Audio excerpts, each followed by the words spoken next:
This teenage girl cuddled her sweetheart after his family had made the most heartbreaking decision. They say the first cut is the deepest and that young love is incredibly strong. Once teenager Stephanie Ray was done cuddling her boyfriend, however, she was faced with a terrible reality, and as a result, she had to make an impossible choice. The heat wave of summer 2018 touched almost every region of the UK, including Wales. So it's not surprising that 16-year-old Blake Ward decided to go out for a swim in the sea one day. At the time, he was visiting the town of Tywin of Gwynedd on a family trip. Blake and two other teenagers from the same family had gotten into the water to try and cool off, but they soon ran into problems. You see, a strong current caught them and swept the teens out away from the shore. Yet it wasn't clear at first that anything was wrong. In fact, Stephanie's mother, Rebecca Ray, explained that from a distance their shouts sounded like laughter. We'd arrived on the Sunday and the weather had not been too good, so on Tuesday when the sun came out we headed for the beach. They were only 5 minutes ahead of us, she told the Sun.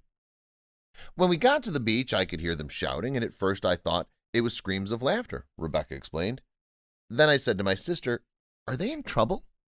We dumped everything and ran over to the rocks. By the time the women got there, however, the teens needed more help than they could give. Consequently, the young swimmers had to be pulled from the water by Royal National Lifeboat Institution, RNLI, volunteers, who administered CPR. Blake was then flown to Liverpool's Alder Hey Children's Hospital. Although Blake had coveted a military career, and he's been in very good shape, he hadn't been a good swimmer. And tragically, his turmoil in the sea had left him with severe brain damage. So as his family stood next to his hospital bed, they had little hope of him surviving. His mother and father had not taken the trip to the beach with the other family members and had not been there to witness the tragic events. They subsequently hurried to be by their son's bedside. As Blake lay in the hospital, his girlfriend, Stephanie, rushed to be there too, determined to stay with her childhood sweetheart. Yet it was all for naught. Doctors determined that Blake would not be able to recover and that his life support machine would be switched off. There was nothing left for Stephanie to do but climb into bed with her paramour and let him know that he wasn't alone. It was the best way she could think of to say goodbye to the boy she loved. Someone captured the tender moment on camera, and afterwards the picture of the young lady in the hospital bed letting her boyfriend go was shared widely. A subsequent Facebook post from Stephanie described Blake's passing. "Today has been the hardest day for me, and it will be a day I'll never be able to forget. As some of you may know, Blake was involved in a terrible accident on Tuesday. We were told yesterday that Blake would never recover and his brain was too damaged," Stephanie's post read. "We had to make the hard decision of turning his machine off and letting him go.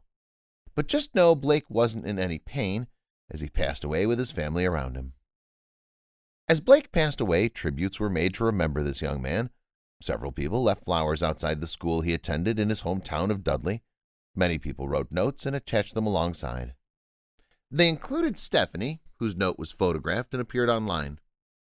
"To my baby boy, I know you're in a better place and not in pain," it said. "I'm going to make you proud, I promise. We had our ups and downs, but we got through them. Love you, my precious angel. Sleep tight." But the memorials didn't end there. The headmistress of Blake's school decided to honor the boy during a speech she gave to pupils, for instance. Considering the young man had only moved to Wolverhampton 6 months previously, it speaks to the impact that his tragic event had. And while Blake may have later died, the Coast Guard and other emergency services had done their part to try to save him. Consequently, they tried to display their condolences by holding a fly past during a special event to celebrate his life. Blake's death was a tragic example of a life cut short far too soon. There was, however, a small silver lining that could offer some of his loved ones a modicum of comfort. At the special request of his family, some of Blake's organs were donated to those in dire need. This isn't the first time that the area has suffered a tragedy as a result of drowning either. When two girls got into difficulties back in 2014, 74-year-old Richard Guest died during a rescue attempt. Ultimately, the girls were saved, but Guest never made it back. Stephanie's mother therefore argued that it was time for the beach to get adequate lifeguard cover.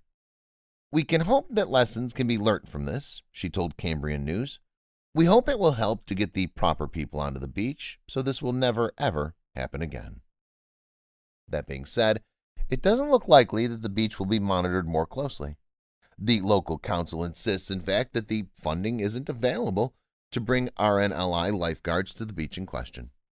A crowdfunding page for Blake's Wake promises, however, to use any excess as a donation to the air ambulance and others.